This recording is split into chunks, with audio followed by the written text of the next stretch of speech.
Now, I'm sure you know that there are big things going on at the Springfield Art Museum.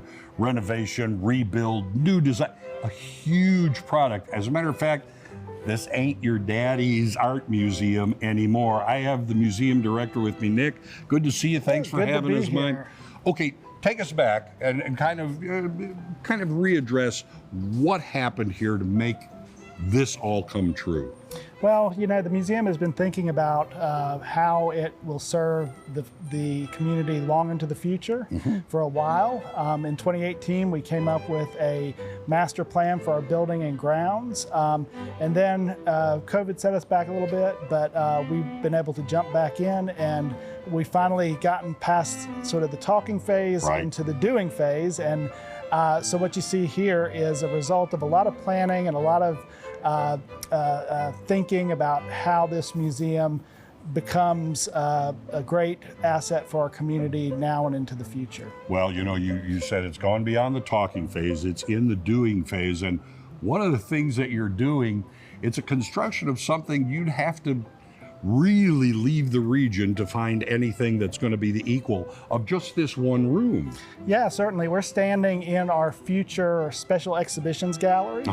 And so as you see, it's a pretty expansive space. You'll look, if you notice the tall ceilings, the ceilings are over 20 feet high. It's a large space that is unlike any in our region. It will allow the museum to expand the type of art it shows, the scale of the art it shows, and the type of work we hope to bring to or show in this gallery. You'd have to go to another location like Bentonville or Tulsa or other places like that to see. So this will be the only gallery of its scale and size in all of southern Missouri. So we're really excited about what that does. Yeah, you can be kind of an equal footing to be able to show the larger pieces of art then.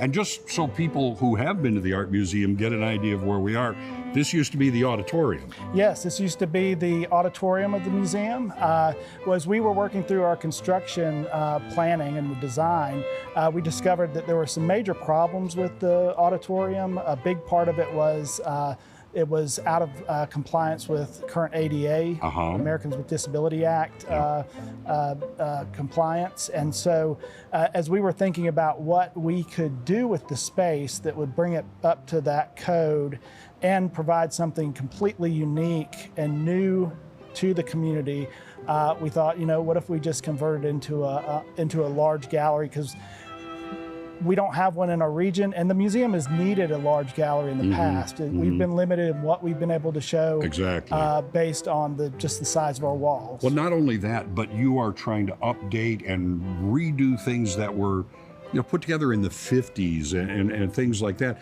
I know one of the things is the HVAC, that you had to be very concerned in order to properly preserve the works that are displayed here. Yeah, certainly. So we basically have 4 buildings in one. The earliest building was built in 1957. This building that you see here was built in the 70s. And then later buildings that are more modern were built in 1994 and in 2008. So this phase of the project really addresses those oldest parts of the building, the 1957 and 1970s. And some of the systems in these buildings were from the 1950s or 1970s. Well, it'd be like keeping one air conditioner from the 50s, and you're going to expect that to move into a house that is expanded and moved around.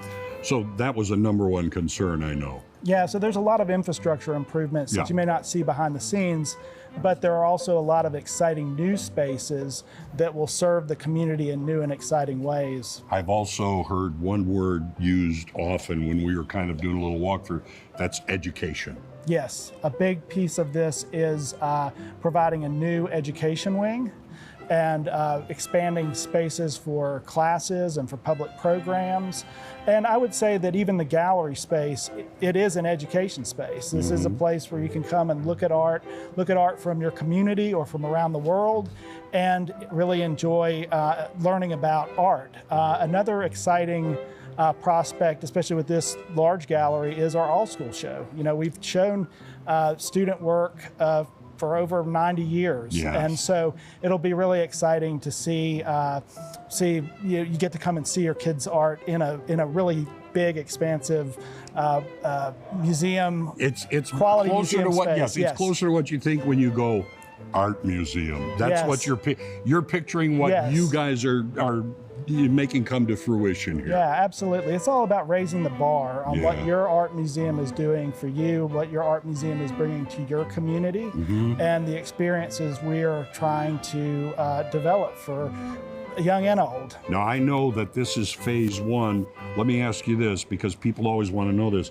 Are you kind of on schedule with what you're doing here? We're on schedule with phase one, and you know, we're looking at final completion in the fall of 2026. Of course, it'll take us time to reopen and all that, and then we'll also have our sights set on phase two, which is still to be determined. But again, our goal is to create something that serves our community long into the future. As we've started all these changes, we were really thinking about, you know, what is the museum in the next 100 years? We're almost 100 years old. You know, we turn 100 in 2028. What is the museum going to be like serving the community, you know, 50, 60, 70, 100 years from now? And we're hopeful that the changes that we're making now live for a long time and serve the community in a big way. Oh, I'm sure they will. This is an exciting, you know, project that's going on. If you've been wondering what's going on behind all the fences here at the Springfield Art Museum, this is only phase one. It's very exciting, and it's incredible how this is going to be the museum that everyone pictures. I can't wait, actually. Yeah, it's amazing that the gallery they were talking about, which is the room that we were standing in, it's going to be huge and very high, so they'll be able to bring in the big works that, you know, they haven't been able to as of yet. I have dreamt of having a house with big enough walls to do big art, but you know, it's a house, it's not a gallery, but I would love that. You should set that, that's your goal in life now.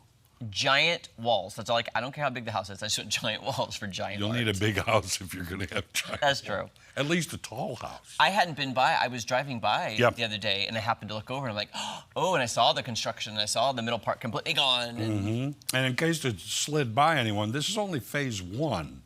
You know, there are other plans in the future that they're kind of holding close to the vest. Okay. But it should be. I mean, the art museum was a lot of fun anyway. You know, a lot of I great loved things. it.